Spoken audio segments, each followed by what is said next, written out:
Agad napansin ng binata na may parasite sa utak ng anak ng pinakamayamang tao. Pagkatapos, kumuha siya ng isang pilak na karayom at tinusok ang noo ng dalaga. Hindi niya inasahan na totoong may parasite siyang nakuha sa loob.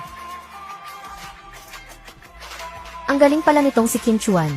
Kailangan nating mag-isip ng paraan para mahikayat siyang lumipat sa ospital natin. Dati siyang kulelat sa Medical University para lang pumasa sa final exam.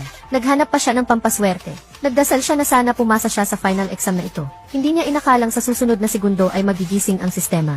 At bigla siyang nagkaroon ng kakayahang makita ang lahat ng bagay. Noong oras na iyon, ipinatawag ng tagapayo ang mga estudyante papunta sa klinika. Nang makita ni Professor Ma ang mga estudyante, sinabi niya sa kanila na may dumating na espesyal na pasyente sa ospital. At inimbitahan silang sumama sa kanya sa silid ng pasyente para matuto. Pero kahit anong gawin ng ospital, hindi pa rin nila magising ang babae na nasa koma. Nang si Professor Ma ay hindi na rin alam ang gagawin. Isang binata ang agad nakapansin ng isang.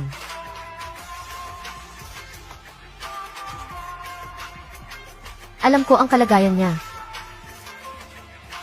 Chuanzi, huwag kang magsalita ng walang basehan. Ni hindi makita ng Professor, Mama. Anak ng pinakamayaman, huwag kang basta-basta kumilos. Talaga bang alam mo, binata, talaga bang alam mo kung anong sakit ang nakuha ng anak ko? May tumubong daga ba sa utak niya? Gising na, parasito.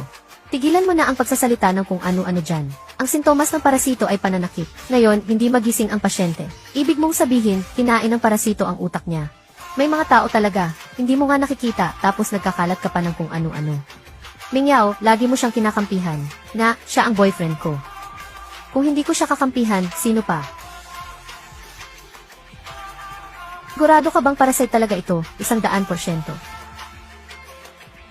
Ginawa namin ng AV ang utak ng pasyente. Pero wala namang natagpo ang parasito. Narinig ninyong lahat, di ba? Kim Chuan, estudyante tayo ng medikal na universidad. Balang araw magiging doktor tayo. Kung mag-imbento ka lang ng kwento at niloloko ang pamilya ng pasyente, may profesional na etika ka pa ba? Huwag kang maniwala sa sinasabi ni Kim Chuan, Lin.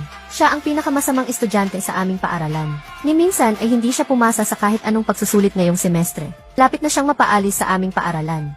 Alam niyang ikaw ang pinakamayaman, kaya gusto niyang mag-iwan ng magandang impresyon sa'yo. Wala namang napansin si Professor Ma. Kahit nagkamali siya, ayos lang naman.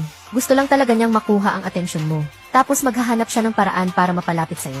Para lokohin ka at kunin ang pera mo. Yung parasitiko sa utak ng pasyente ay may malinaw na hugis.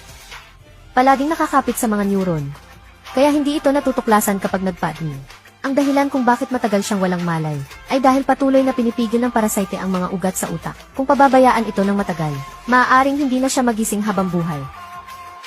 Kabataan, nahuli ka na ni Xiaoxi sa totoong kulay mo. Bakit hindi ka pa rin sumusuko? Akala mo ba mas matibay ka pa sa uhaw?